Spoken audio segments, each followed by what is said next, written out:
오늘의 주인공이 살고 있는 고양시의 한 전원주택. 아름답고 소박하게 꾸며진 이곳에는 행복만 가득해 보이는데요. 오늘 사연의 주인공 김난순 씨 부부. 여생을 아름답게 꾸며갈 그들에게 과연 어떤 문제가 있는 것일까요?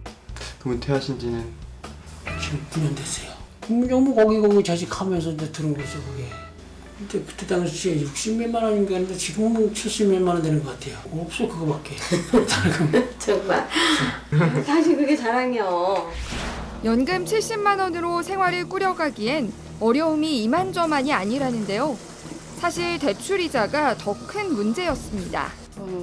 저희가 대출 이자가 있어서 이자가 많이 나가요. 그래서 이자가 한 350 정도 그 정도 나가고요.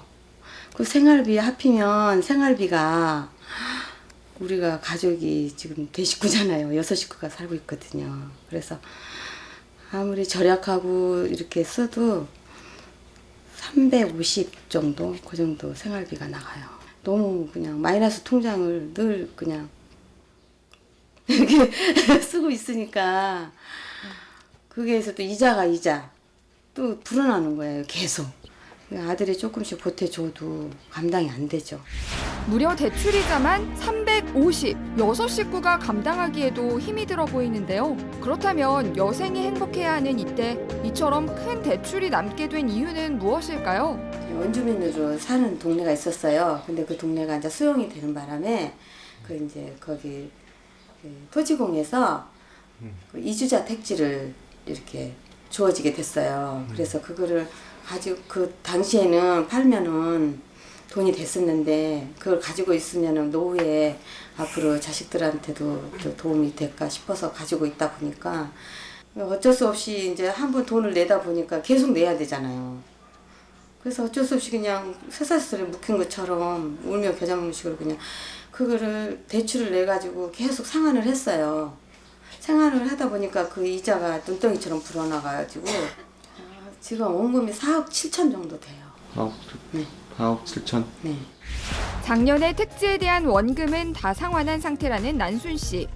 그렇지만 눈덩이처럼 불어난 이자는 아직도 남아 그녀는 물론이고 그녀의 가족까지 힘들게 했습니다. 이자 내려고 사채를 쓸 수는 없잖아요. 그래서 농협에 의뢰를 했죠. 근데 무슨 담보가 있어야 마이너스 통장을 만들 수 있다고 그러더라고요.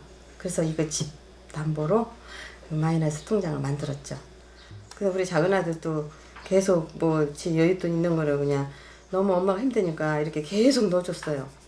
이렇게 대출금 이게 이자라고 연동이라고 계속 이렇게 빠져나가잖아요. 그냥 무서워요, 막. 이곳이 바로 난순 씨 속을 썩이고 있는 주택 택지입니다. 처음에 이 주택 택지를 갖게 됐을 땐 꿈도 희망도 많았다고 하는데요. 여기다 땅에다 뭐 하실 생각이셨어요? 네, 그냥 여기다 지어가지고 건물 지어가지고 이제 밑에는 상가는 새 놓고 또 우리 이제 4층에서는 우리가 살고 그리고 이제 아들들도 저렇게 또 새 얻어서 다른 데서 사업을 하고 있잖아요. 그러느니 여기서 상가 지어가지고 아들들도 한 칸씩 해서 이렇게 하고 그렇게 하면서 이제 우리 돈 나올 데 없으니까 노후 대책을 했으면 그런 생각을 가지고 있었죠. 근데 그게 마음대로 안 되네요. 좀 마음이 안 좋으시겠어요? 마음 안 좋죠. 안 좋다고 말하면 잠이 안 오는데요, 밤에는. 잠을 못 자요. 걱정이 많아서. 이 주택 택지를 팔기 위해 난순 씨는 백방으로 알아봤다고 하는데요. 여러 군데 내놓았지만 손해보고 팔고 싶지 않아 어쩔 수 없이 보유하고 있는 상황이었습니다. 어떻게든 주택 택지를 팔고 싶다는 난순 씨. 근처 부동산에 찾아가 봤는데요. 근데 여러 군데 내놨는데 오시는 분마다 그냥 싼 가격에 그냥 손해보고 팔려고 그러니까 너무 속상하고 시세가 입지 조건마다 땅은 다 틀리기 때문에요. 뭐 어떤 게 더 비싸고 싸고 이것도 없고 기본으로 딱 아파트처럼 정해진 시세는 없어요. 입지 조건하고는 다 괜찮거든요. 그녀는 주택택지 입지 조건이 괜찮다는 소리에 한시름 내려놓습니다. 집 근처 난순 씨가 돌보는 텃밭. 그녀는 텃밭을 일구는 것처럼 노후를 꾸며가고 싶다고 했는데요. 난순 씨가 꿈꾸는 노후는 무엇일까요? 노후에 뭐 그동안에 젊어서 못했던 거 다 해보고 싶은데 저 같은 경우는 정말 시집살이를 많이 했어요. 하고 싶은 걸 못하고. 그렇기 때문에 이제 여만 된다면 여행도 좀 다니고 싶고 또 봉사도 좀 하고 싶고 또 내가 하고 싶은 거 뭐 배우고 싶은 거 뭐 그냥 취미 활동 그런 거 하면서 이렇게 봉사도 하면서 그렇게 노후 생활을 즐겁게 보내고 싶어요. 네. 정말 웃고 있어도 눈물이 난다라는 그 가사가 네, 마음에 정말. 와 닿네요. 그리고 저는 이제 부동산 쪽에 있었던 그런 기자로서 음. 정말 더 가슴이 아파요. 저렇게 부동산 때문에 마음고생을 하시는 걸 보니까 부동산 때문에 마음고생하신 분들이 정말 많이 계실 거예요. 그리고 정말 잘못되신 게 음. 땅을 파는 거는 사실은 부동산에서 파는 게 아니거든요. 네. 제가 땅 파는 노하우 알려드릴까요?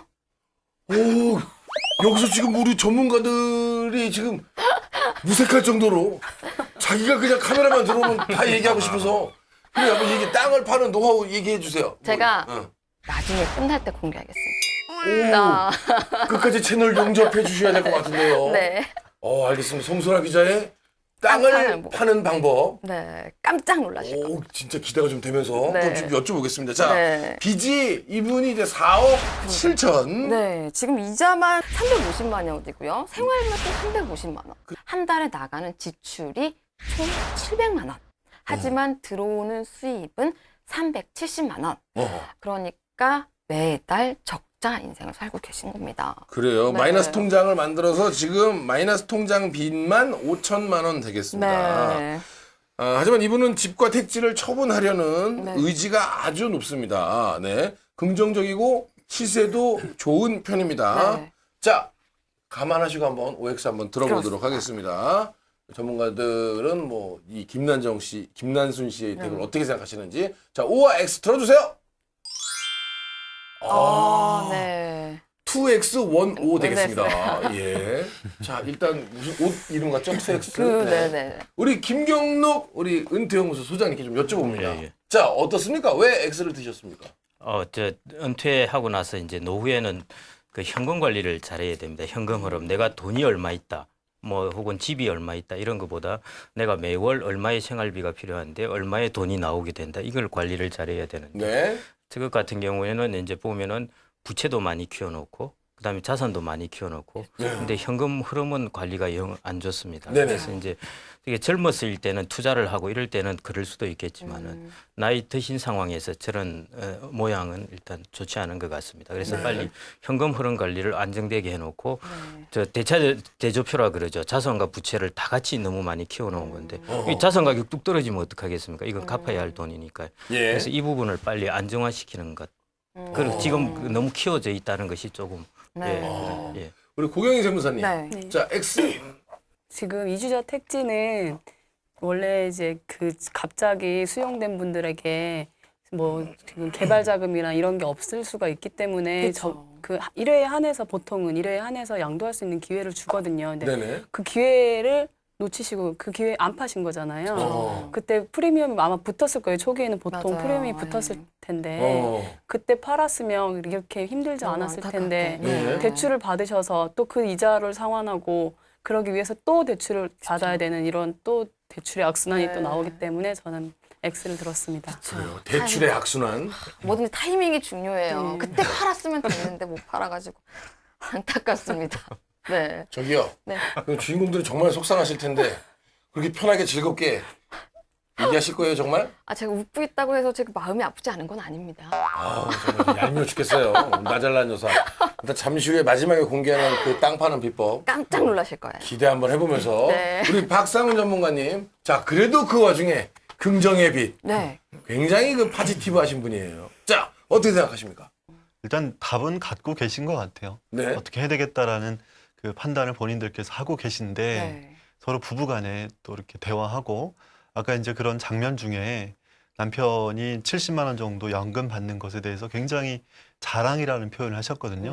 남편을 귀하게 여기고 자랑스럽게 여기고 또 검소하게 살아가려고 하는 그 모습 자체가 저는 굉장히 행복한 노후의 가장 중요한 행복 자산이다라고 생각이 들고요. 네. 땅에 대한 얘기가 좀 나오겠지만 땅을 매각을 하게 된다라면 가정 안에서도 행복할 수 있는 좋은 대안들이 분명히 열릴 수 있는 저는 행복 자산이 있는 분들이라고 생각이 됩니다. 그래요. 이거 무슨 한강에 배 들어오는 것도 아니고 땅만 팔리면 모든 게 해결된다. 그리고 6명이 네. 생활비가 350만 원이면은 평균적인 것보다는 조금 적게 쓰는 건 맞는 거죠? 그렇죠. 네. 그 가족이 이제 6명이니까 아마 자제분들까지 그쵸. 합가하고 계신 그런 상황인 것 같은데요. 검소하긴 하신 것 같아요. 그래요. 네. 자, 지금 이걸 어떻게 좀 정리를 해야 그러게요. 될지 네. 아주 궁금합니다. 네. 자, 그러면 말이죠. 자, 일단 OX 한 번씩 들어보셨으니까 네. 이제 컨설팅에서 한번 그렇습니다. 들어보도록 하겠습니다. 우리 김경록 전문가님께.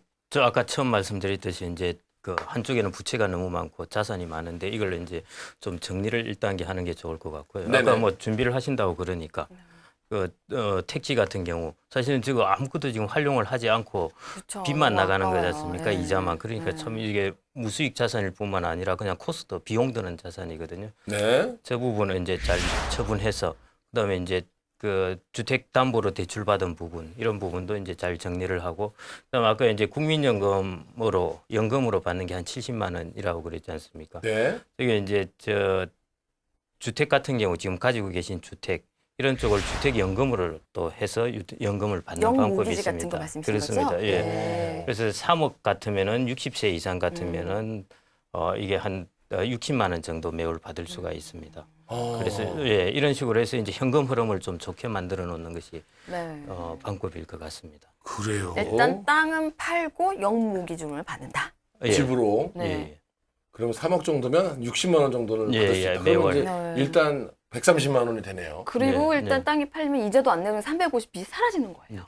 어. 그러면 이제 적자에서 흑자 맞습니다. 전환 예. 되겠네요. 그리고 이제 네. 저 나이 들어서 자산을 가지고 있는 경우 제일 위험한 게 뭐냐면은 이 자산을 담보로 대출을 받아서 다른 데 쓰는 겁니다. 맞아요. 예. 다른 데 써버리고 나중에 이 돈은 본인이 갚아야 되고 음. 하면은 결국 이제 집에서 나가게 된다든지 네네. 전세, 월세 그래서 어느 한순간에 갑자기 월세를 돌아다니게 됩니다. 네. 그래서 그런 것보다는 주택이 연금이라는 것으로 해놓으면은 이런 부분에서 평생 그 집에 살면서 아까 꿈이 저 집에서 텃밭을 가꾸면서 이렇게 잘 살고 싶다고 그랬지 네. 않습니까? 그래서 네. 그 집에 평생 잘 살면서 현금 흐름을 좋게 하는 방법이 그것도 근데 이제 방법이라고 봅니다. 집으로 이제 모기지론을 받아서 네. 예. 주택연금을 60만 원씩 받게 된다면 네. 예. 그럼 이제 평생 받는 거죠? 그렇습니다. 그러다가 만약에 이제 돌아가시면 예. 그 집값이 자기가 평생 받은 돈보다 더 많으면은 예. 그 차액은 이제 상속인에게 상속자에게. 돌아갑니다. 예. 예. 그럼 사실은 집으로 주택연금을 받는 걸 아들들은 좋아하진 않겠어요. 뭐 요즘은 인식이 바뀌어서 꼭 그렇지만 또 않습니다. 예. 아까 보면은 생활비를 둘째 아드님께서 또 그렇죠. 그 마이너스 통장 드리고 하는데 이걸로 이제 현금 흐름이 되면은 그러실 필요도 없으니까 그러네요. 부담도 줄어드는 거죠. 우리 고경희 세무사님 네. 세무적으로 좀 얘기를 해주신다면 네. 어떤 얘기? 주택연금 말씀하셨는데 그걸 활용하게 되면은 재산세도 25% 감면 혜택이 있어요. 세무 쪽에서도. 그래요? 네. 그러니까 저도 꼭 그거를 활용했으면 좋겠고 그 자제분들이 뭐 그 주택을 팔면 그러니까 연금으로 사용하면 싫어하지 않을까 이런 말씀을 하셨는데 오히려 대출금이 많아져서 나중에 상속받을 때 결국은 대출금도 그쵸, 갚고 빚도 나중에 상속이 받는 돼요. 거니까 네. 오히려 지금 조금 이제 어머님도 밤잠도 못 주무신다는데 건강해지고 더 나으실 것 같다는 생각이 들었습니다. 그래요? 네.